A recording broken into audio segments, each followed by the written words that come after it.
Queridos irmãos e queridas irmãs, mesmo vivendo numa época onde as lideranças haviam se afastado dos preceitos de Deus e haviam se tornado corruptas e passaram a usar o seu poder para oprimir o povo, desanimando o povo também de viver a lei e afastando o povo dos preceitos de Deus, o povo ficava decepcionado, foi esfriando na fé.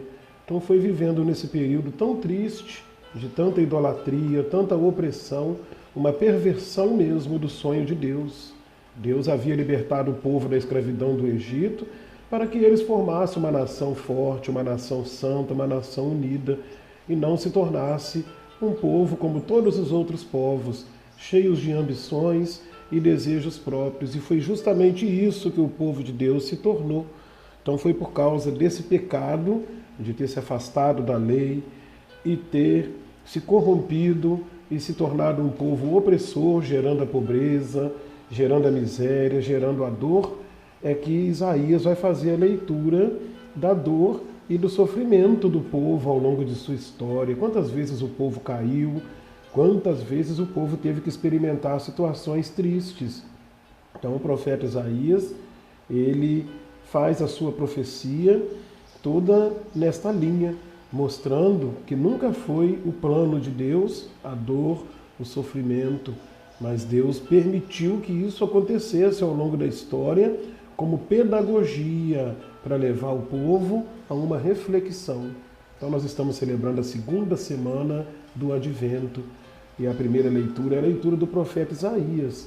Ele fala que Deus ele vai cortar Israel como se fosse uma árvore, vai cortar mesmo no toco.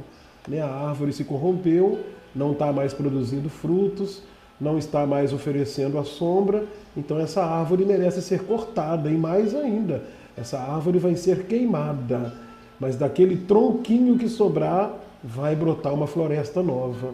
Então essa é a promessa do Isaías, é uma promessa de esperança. Nascerá uma haste do tronco de Jessé, a partir da raiz surgirá o rebento de uma flor, e sobre ele repousará o Espírito do Senhor, ou seja, não vai mais haver o erro, agora vai ser conduzido por Deus, e esse Espírito vai ser o Espírito carregado de sabedoria e de dons, o Espírito de sabedoria, discernimento, conselho, fortaleza, ciência e temor de Deus. Então, no temor de Deus, ele vai encontrar o seu prazer, não vai encontrar o prazer na opressão, não vai encontrar o prazer no acúmulo, não vai encontrar o prazer na esperteza, vai encontrar o prazer no temor de Deus, em fazer a vontade de Deus. Então essa é a temática desse segundo domingo do Advento, é o tema da esperança. No dia do nosso batismo, a igreja plantou no nosso coração 3 sementinhas para corrigir o defeito, o erro que a serpente plantou no nosso coração, o erro do pecado. E essas 3 sementinhas que a igreja planta em nós no dia do nosso batismo são as 3 virtudes teologais: a fé, a esperança e a caridade. E elas são sementes. Para que cresça e produza frutos, ela necessita de ser cultivada, necessita de ser cuidada. Então, nós precisamos cultivar, nós precisamos cuidar desta semente. Então, o tempo do Advento, ele tem como característica própria a virtude da esperança. E é isso que o profeta Isaías faz. Mesmo no meio de tanto pecado que o povo produziu, o profeta Isaías é aquele que mantém a esperança em Deus. Ele sabe que Deus vai voltar e vai agir em favor do seu povo, vai libertar o seu povo. Então vamos aprender neste segundo domingo a cultivar também, como Isaías, essa esperança. Vivemos num tempo tão sombrio, onde os jovens entram nas escolas armados, onde pessoas de boa família aprontam coisas, o suicídio tem crescido tanto em tantos setores da sociedade, tanta notícia de corrupção, tanta violência entre as pessoas, tanta diferença, mas nós precisamos de ter a esperança em Deus. Ele que tudo criou, ele voltará para renovar a sua criação. E o profeta Isaías termina a leitura dizendo que Deus vai fazer coisas impossíveis. O lobo e o cordeiro viverão juntas. e o leopardo deitar-se-á ao lado do cabrito. O bezerro e o leão comerão juntos, e até mesmo uma criança poderá tangê-los. A vaca e o urso pastarão lado a lado, enquanto suas crias descansam juntas. O leão comerá palha como o boi. A criança de peito vai brincar em cima do buraco da cobra venenosa. E o menino desmamado não vai temer colocar a mão na toca da serpente. Olha que bonito, né? Só Deus para fazer coisas tão impossíveis aos olhos humanos, né? O ser humano não é capaz de fazer essas coisas, mas Deus tudo pode. Então nós precisamos aumentar a nossa esperança. E o tempo do advento é o tempo propício para a gente trabalhar a nossa esperança no menino que vai nascer, a nossa esperança de que Deus pode tocar corações, de que Deus pode mudar vidas. O Evangelho mostra para nós o João Batista.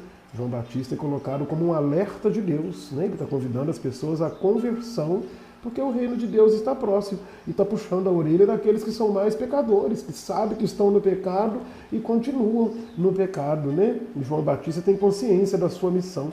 Ele está dizendo que ele é apenas uma voz que grita no deserto, né? Ou seja, ele está gritando, mas são poucos aqueles que estão ouvindo.